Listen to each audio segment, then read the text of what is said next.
ท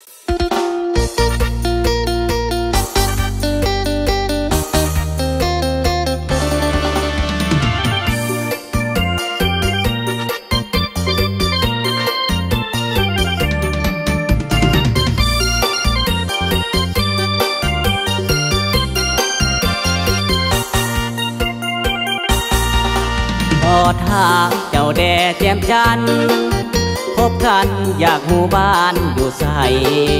ปากสันเหนือหรือปากสันใต้อยู่สีวิไลหรือสีมุ่งโคสนใจอีหยังแล้วอายข้องใจอีหยังพอเนื้ออุ่นหรือหวังอยากต้องอยากสูญพอเนื้ออุ่นจากบ้านใดมาสนใจและนอจริงถามคนงามมีแฟนหรือยังขอห้องจงเล่าให้ฟังฝากความหวังสิได้บอกแก้วตา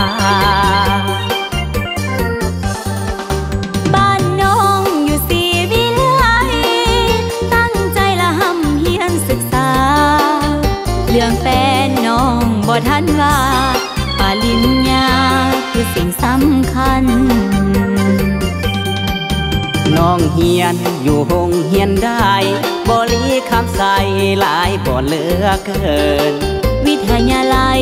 เพียรเจริญมีบ่อนเดียวที่เมืองปากสันน้องเฮียนห้องเฮียนชื่อดังเมื่อได้ฟังเฮาแตกต่างกันฐานะนั้นบ่สำคัญปัจจุบันนี่น้องยังเฮียนขอถามเจ้าแด่แจ่มจันทร์สัมพันธ์ฝากหักที่ได้บ่หลายปีอายก็สิรอจนน้องจบเฮียนหักปากแต่บ่สัญญาปีหน้ายานหัวใจอายเปลี่ยนสัวน้องสิจบการเฮียนยานอายใจเพียนให้น้องซ้ำอุลา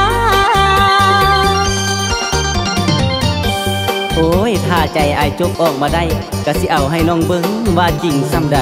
เพื่ออนาคตของน้องต้องเรียนจบก่อนถ้าหักแท้ก็ต้องรอถ้าอายท่าบ่ได้ก็เอาผู้ใหม่สาวปากสันยังหลายอยู่อายเอ๋ยโธ่เห็นว่าหักแห้งลิ้นโตเนาะแต่ธรรมดาแหละเนาะ